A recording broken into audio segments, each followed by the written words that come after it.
You can see these planes all going off here this morning. This is where Epstein trained all these young Arab men.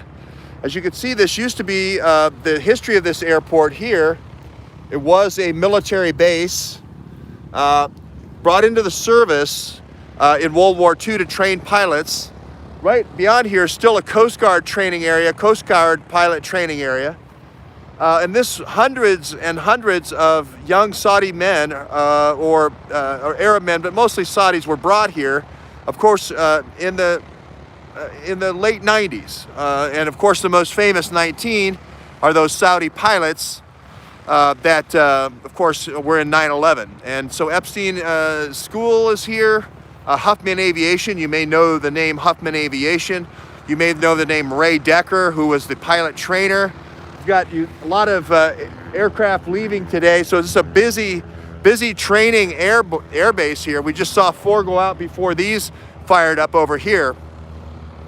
Of course, with the Saudi pilot killing the 3 people in Pensacola yesterday, of course, the 3 people that were filming it that were Saudis. Of course, we have 8 Saudis, or 6 or 8 Saudis now being questioned.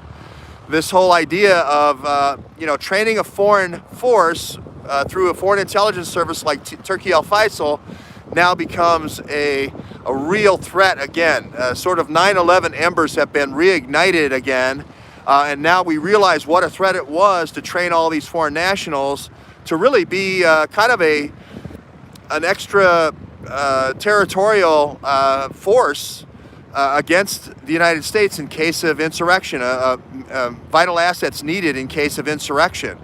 So was this part of the MAVNI program, training all these Saudi pilots? Was it a plan to take DHS cash weapons, load them in airplanes, fly them overseas to do the remote takedown for energy plays, then bring them back? Is that what we have going on here for oil and gas plays all over the world? Is that why we're training Saudi pilots? Can we launder the money through the Saudi pilots for the energy plays? All those things now that we talk about in my 5th chapter of the Webb Report, E for Energy, are now starting to come to the fore. It's all starting to congeal that yes, this did in fact happen. This was a state-sponsored program to train all these Saudi pilots for energy, for taking energy, and not only in the Middle East, but also taking energy in Africa, taking energy in Central Asia, as we've seen with Ukraine, taking energy in Eastern Europe. Again, it's a combination here. It's not just Saudi pilots. It's not just Pakistani pilots, helicopter pilots and so forth. It's not just Iranian pilots with Peter Strzok at Isfahan. It's a combination. It's a mosaic of all those folks. But the Saudi pilots report, okay. So welcome back. If we're just coming back to the Venice airport. This airport obviously is owned by a municipality here, Venice, Florida. It was, of course, at one time an Army base. Here you can see the Venice Army base stanchion here with the American flag here at half-mast for all the folks that were killed yesterday at the Naval Air Station in Pensacola. And what makes this especially interesting is Jeff Epstein's connection, and Jeff Epstein's connection to these Saudi pilots. Epstein training hundreds of pilots here, not just a few.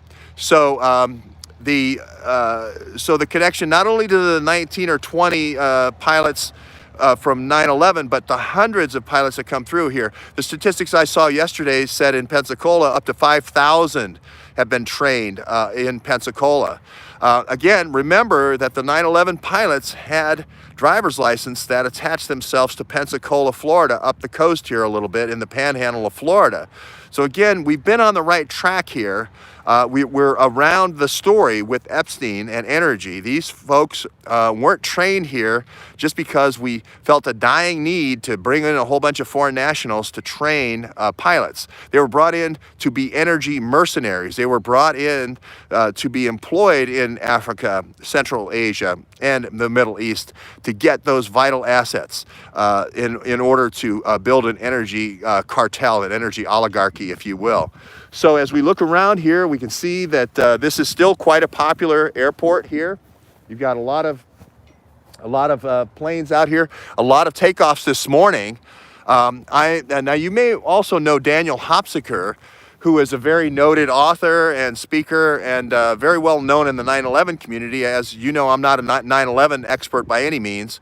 And he lives here, close by here, and I am in communication with him.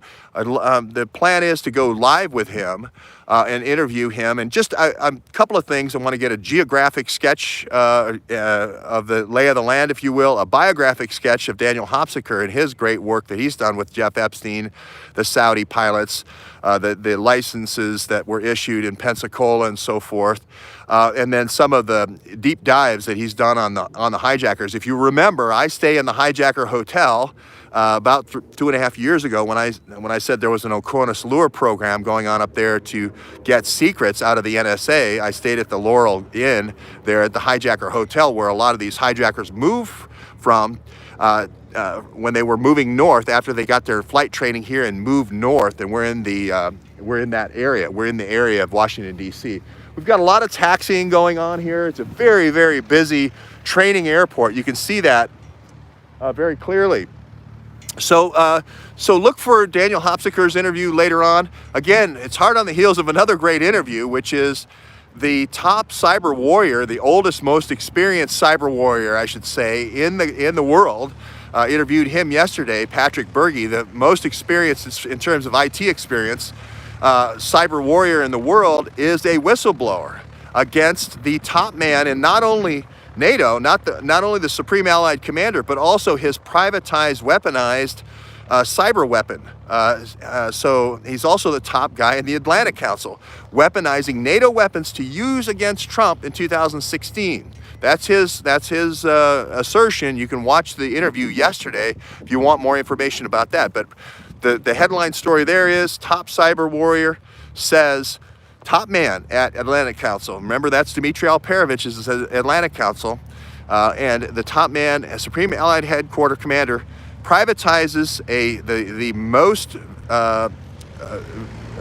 here's another takeoff here, the most effective cyber social engineering tool, most effective cyber weapon to be used against Trump in 2016. And he also says Trump was offered this in 2016 and refused these cyber tools. So you can read, you can watch that interview. It's a very good interview. I plan to follow up with Berge again on some of the more specific things. The IIAC, you may have heard.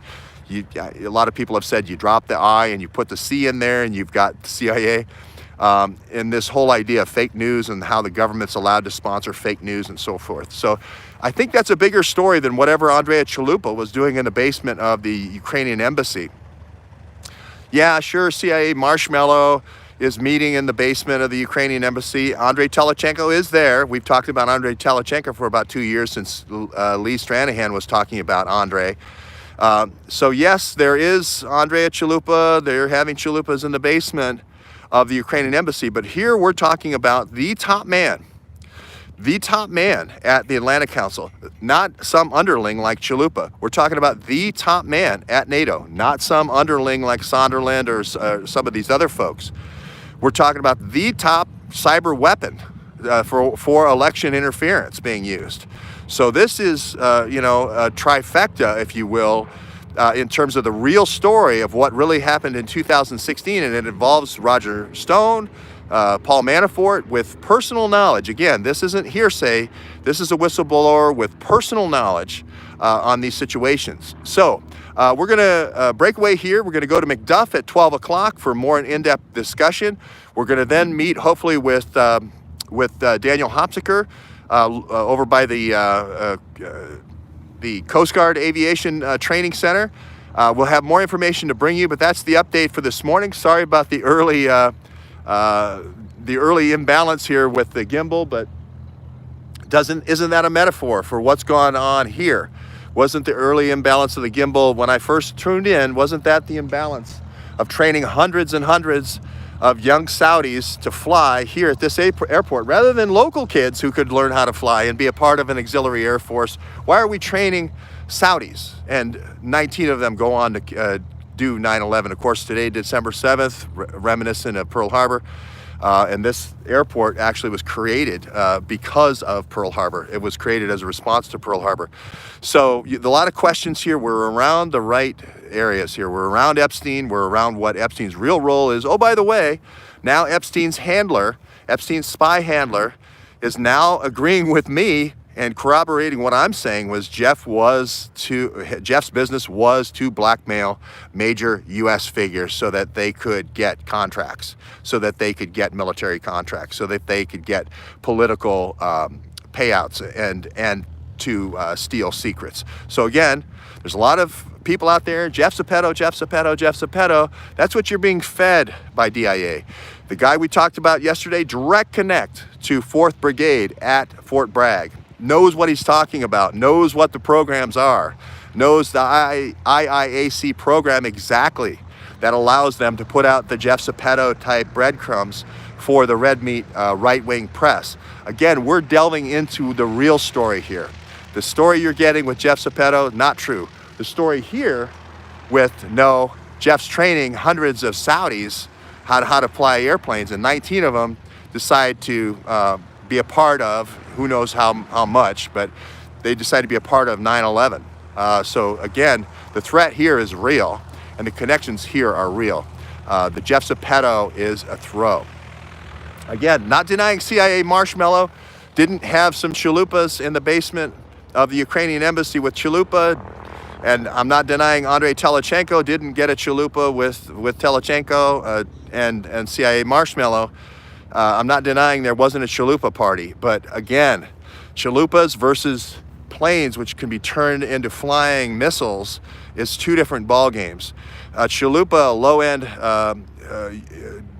diplomatic apparatchiks in the basement of the Ukrainian embassy is not the top man at NATO, General James Jones. That's not the top man. We're not talking about the top man. There's another takeoff there. We're not talking about the top man at NATO, the Supreme Allied Headquarters Commander. We're not talking about the top social election interference engine for creating fake news.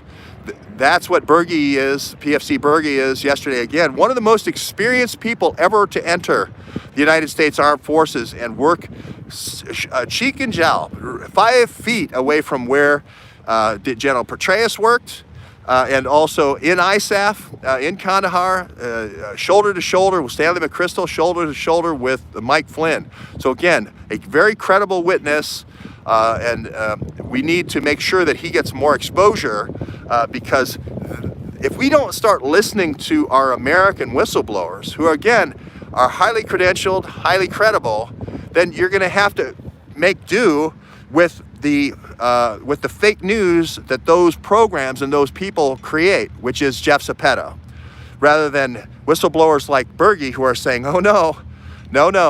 If you think Jamal Khashoggi is a journalist, for instance, is one of the things he said yesterday, you're completely wrong. There's a connection between Saudi intelligence, Turki al-Faisal, and Jamal Khashoggi to get weapons to Osama bin Laden, to have Osama bin Laden as the boogeyman.